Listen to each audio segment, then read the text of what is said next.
કચ્છ ભાજપ દ્વારા જિલ્લા પંચાયત, 1 મહાનગરપાલિકા, 5 નગરપાલિકા અને 9 તાલુકા પંચાયતની માટે પ્રમુખ, ઉપપ્રમુખ અને કારોબારી ચેરમેન માટે સેન્સ પ્રક્રિયા પ્રદેશના પદાધિકારીઓની ઉપસ્થિતિમાં શરૂ કરવામાં આવી છે.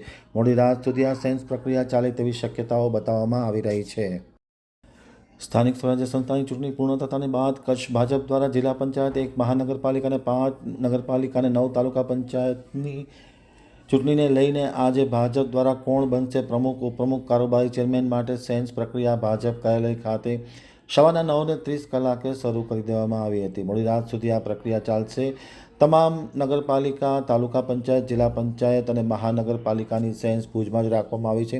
સેન્સની પ્રક્રિયામાં પ્રદેશમાંથી ભાનુભાઈ મહેતા, ભરતસિંહ ગોહિલ અને ગૌતમ ગોસ્વામી સેન્સની પ્રક્રિયા માટે ભુજ આવી પહોંચ્યા હતા. તેમની ઉપસ્થિતિમાં સવારે 9:30 કલાકે સેન્સની પ્રક્રિયા શરૂ કરી દેવામાં છે. ભચાઉ તાલુકો અને જિલ્લાની સેન્સ પ્રક્રિયા ચાલુ કરી દેવામાં છે.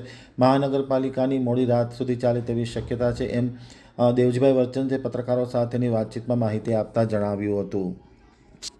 આજે કચ્છ કમલમ મધ્યે ભારતીય જનતા પાર્ટીની સેન્સની પ્રક્રિયા શરૂ થઈ છે. તાજેતરની સ્થાનિક ચૂંટણીઓમાં ભારતીય જનતા પાર્ટીનો સમગ્ર જિલ્લામાં ભગવો લહેરાયો છે. આઝાદી પછી પહેલી વખત બધી જ તાલુકા પંચાયત, નગરપાલિકા, જિલ્લા પંચાયત, મહાનગરપાલિકા એમાં ભારતીય જનતા પાર્ટીના જીત થઈ છે. ત્યારે આ પાર્ટી દ્વારા જે કંઈ સેન્સની પ્રક્રિયા આગામી સમયમાં જે નગરપાલિકા, તાલુકા પંચાયત, જિલ્લા પંચાયત, મહાનગરપાલિકામાં એ રોટેશન મુજબ પ્રમુખ પદ, ઉપપ્રમુખ, કારોબારી ચેરમેન, શાસક પક્ષના નેતા અને દંડકની વરણીઓ જે થવાની છે, વરણીઓ માટે અત્રે સવારથી જ આજે સેન્સની પ્રક્રિયા શરૂ થઈ છે. શ્રી ભાનુભાઈ મહેતા, શ્રી ભરતસિંહજી ગોહિલ અને શ્રી ગૌતમ ગોસ્વામી પ્રદેશમાંથી આ આગેવાનો અત્રે સેન્સની પ્રક્રિયા માટે લેવા માટે આવ્યા છે. લોકશાહીમાં બધાને પોતાનો હક માંગવાનો અધિકાર છે. એ પ્રમાણે બધા જ નગરપાલિકાના કાઉન્સિલરશ્રીઓ અને તાલુકા પંચાયત, જિલ્લા પંચાયતમાં ચૂંટાયેલા પદાધિકારીઓ બધા જ અત્રે પોતાની માંગણી રજૂ કરશે.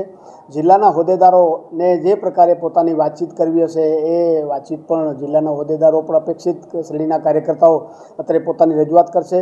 સમગ્ર પ્રક્રિયા દિવસભર ચાલવાની છે. આ પ્રક્રિયા પૂરી થશે પછી અમારી જિલ્લાની સંકલન, જેમાં સાંસદ, ધારાસભ્યશ્રીઓ, જિલ્લાના મહામંત્રી, પ્રભારીશ્રી સૌ સાથે મળી અને આ જે નિરીક્ષકો આવ્યા એની સાથે ચર્ચા વિચારણા કરી અને 1 થી 3ની પેનલ બનશે. અને પેનલ બન્યા પછી અમે જ્યારે અમને પ્રદેશ બોલાવશે ત્યારે પાર્લામેન્ટરી બોર્ડમાં અમે જશું અને પાર્લામેન્ટરી બોર્ડમાં આ 1 થી 3ના નામોની પેનલ અને બાકી બધા નામોની પણ એ અમે ત્યાં મૂકશું. જે પ્રકારે એમની યોગ્યતા, લાયકાત પ્રમાણે એ પ્રકારે ત્યાં એ પાર્લામેન્ટરી બોર્ડમાં એ નામો નિશ્ચિત થશે.